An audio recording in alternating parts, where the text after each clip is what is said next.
The late summer sun painted long shadows across Oakwood Park as Malik dribbled the basketball between his legs, the familiar rhythm matching his heartbeat. Around him, his best friends moved in practice synchronization. Zoe with her sketchbook never far from reach, Tara calling for a pass, and Ava coordinating their impromptu game with her natural leadership. Their laughter echoed across the park, a sound as natural as wind through leaves. This was their sanctuary, a place where the weight of being different in their predominantly white suburb lifted, if only for a few hours. Malik watched Zoe pause their game to sketch the way sunlight caught Ava's braids, her artist's eye always finding beauty in these moments. "We should do something here," Zoe announced suddenly, her eyes bright with inspiration. "Something permanent, a mural maybe, showing everyone who belongs in this park." Her fingers were already moving across her sketchbook, rough shapes suggesting faces of all colors, hands joined in unity. The others gathered around, energy shifting from play to purpose.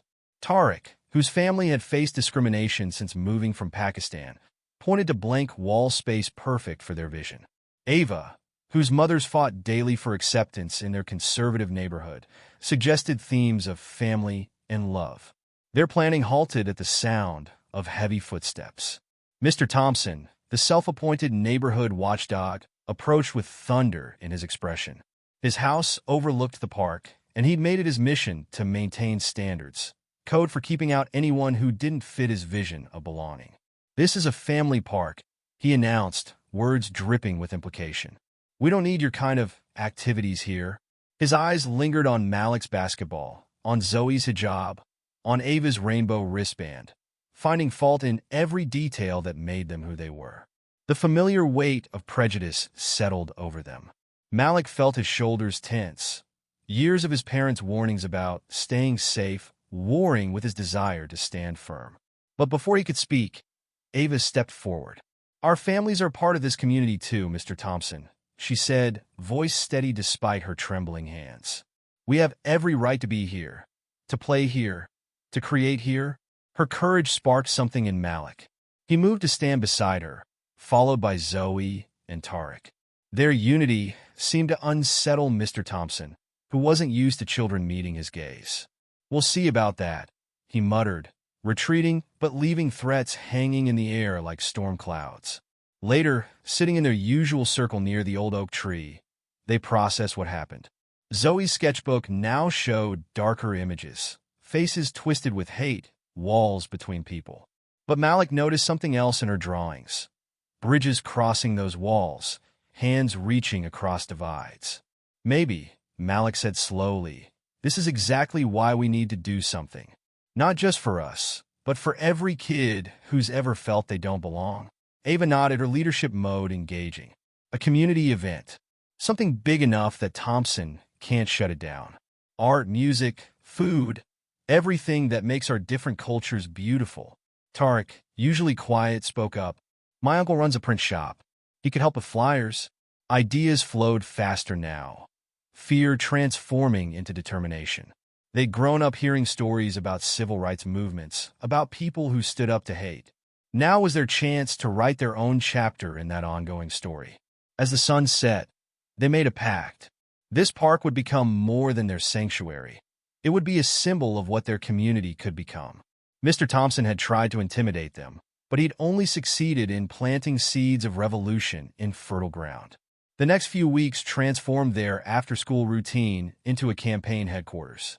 Zoe's bedroom became their planning center, walls covered with design concepts for the mural. Each sketch told a story, children of different backgrounds playing together, elders sharing wisdom across cultural divides, hands of all colors reaching toward a common future. They started small, approaching trusted allies first. Mrs. Ramirez, who ran the local grocery store and had faced her own battles with discrimination, offered her shop as a meeting place. Her stories of immigrating from El Salvador, of building a life despite constant prejudice, added fuel to their mission. "When I first opened this store," she told them, sorting through old photographs, "people like Thompson said it would bring down property values. Now half the neighborhood comes here for my tamales." Her laughter carried years of vindication. Word spread through carefully crafted channels. Tarek's uncle didn't just print flyers. He connected them with other business owners who had faced similar discrimination. Ava's mothers, both lawyers, advised them on permit requirements for their event, turning bureaucratic hurdles into lessons in civic engagement. Malik found his voice growing stronger with each conversation. He learned to articulate their vision in ways that resonated with different audiences. For older residents, he emphasized community pride. For parents, he spoke about creating a better future for all children. For his peers, he painted pictures of belonging and acceptance. But resistance surfaced too. Anonymous complaints filed with the city about unsupervised gatherings. Whispered campaigns suggesting their event would bring undesirable elements to the neighborhood. Mr. Thompson wasn't working alone. He represented a network of residents resistant to change. Their breakthrough came from an unexpected source. Ms. Chun, their art teacher, overheard Zoe discussing mural designs. She shared her own experiences as an Asian American artist fighting for recognition.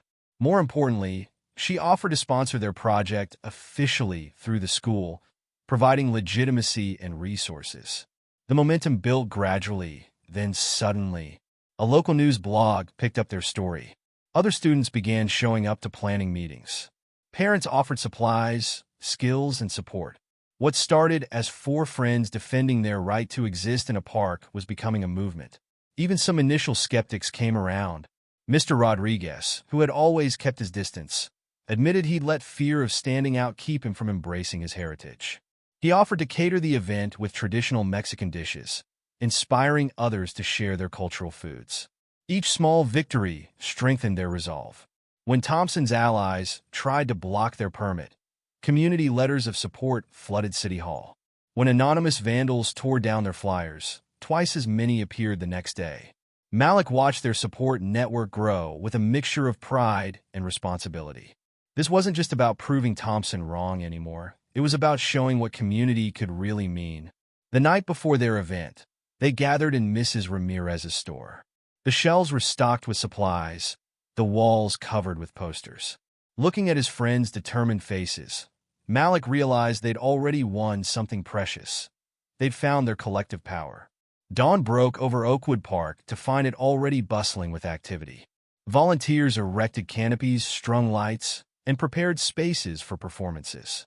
Zoe directed the priming of her mural wall, each brushstroke a declaration of purpose. The first families arrived early, bringing dishes that filled the air with a global feast of aromas. Children who normally played in separate groups mingled freely, drawn together by shared excitement. The park, usually segregated by invisible boundaries, became a single unified space. Malik moved through the growing crowd, checking details and greeting arrivals. He saw doubt transform into delight as skeptical neighbors discovered connections with people they'd previously avoided. Mrs. Chen's traditional Chinese dancers practiced beside Mr. Rodriguez's son's mariachi band, their different rhythms finding surprising harmony. The mural took shape throughout the day, with community members adding their own touches to Zoe's design. Handprints in rainbow colors formed a border, each one representing a pledge to stand against hate. Stories emerged as people painted. Tales of persecution overcome, of friendship forged across divides, of hope sustained through dark times. Mr. Thompson arrived mid-afternoon, flanked by a group of like-minded neighbors. Their presence created a ripple of tension, but the celebration barely paused. If anything, the music grew louder, the dancing more energetic, the laughter more defiant. "This isn't what this park is for," Thompson declared loudly, trying to provoke a reaction. "This neighborhood has standards." Malik felt old fears rise up, but looking around, he saw something stronger than fear. Ava's mother stood protectively near a group of children. Mrs. Ramirez moved closer, arms crossed, tamales forgotten. Tarek's uncle positioned himself between Thompson and the mural. "Actually," Malik said, finding his voice, "this is exactly what parks are for. Bringing people together, creating something beautiful, building community." Thompson stepped forward, but found himself surrounded by neighbors he'd tried to exclude. Each face held years of silent endurance turned to quiet strength. Even some of his usual supporters hung back, perhaps seeing for the first time the ugliness of their prejudice reflected in his anger.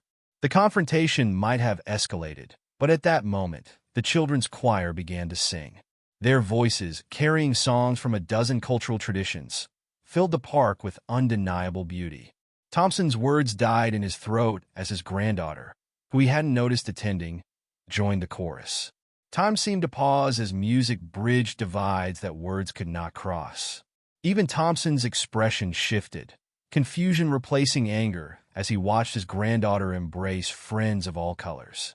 The rest of the event flowed like a river, finding its natural course. The mural neared completion, its images of unity and acceptance no longer just artistic vision, but documented reality. Community leaders spoke about plans for regular cultural celebrations. Children exchanged promises to play together more often. As sunset painted the park in golden hues, the impact of their event became clear. More than just a single-day celebration, they had catalyzed permanent change in their community. The mural stood as a physical testament, but the real transformation lived in shifted perspectives and newly formed connections.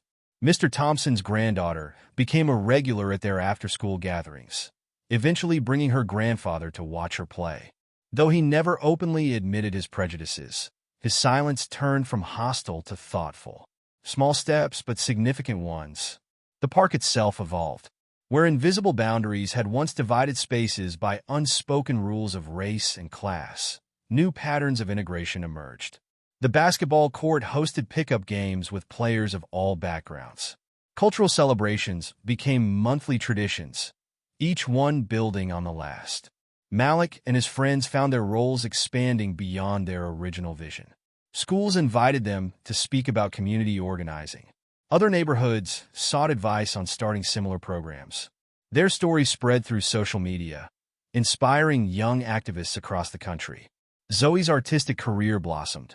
Her mural design won regional awards, leading to commissions for similar projects in other communities. But she always said her first mural in Oakwood Park remained her most important work, not for its artistic merit, but for its catalyzing power. Ava channeled her leadership skills into creating a youth council that advised city government on diversity issues. Their first proposal, to rename the park Unity Gardens, passed unanimously. Even Mr. Thompson abstained rather than voting against it. Tarek's quiet strength found expression in mentoring younger children, teaching them to embrace their cultural identities while building bridges to others. His uncle's print shop became a hub for community organizing, its walls lined with photos documenting their neighborhood's transformation. The most profound changes were often the subtlest. Parents who had once hurried their children past certain neighbors now stopped to chat. Holidays became opportunities for cultural exchange rather than separation.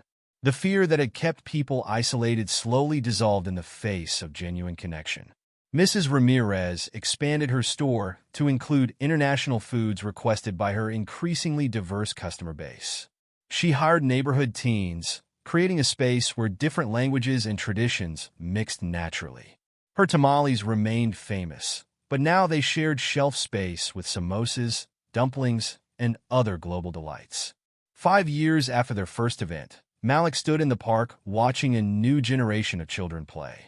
The mural had weathered but remained vibrant, touched up regularly by community volunteers. Its images of unity no longer seemed aspirational, but reflective of daily reality. Their struggle against prejudice wasn't over. New challenges and tensions would always arise. But they had built something resilient, a community equipped to face those challenges together, to stand united against hate, to celebrate rather than fear their differences.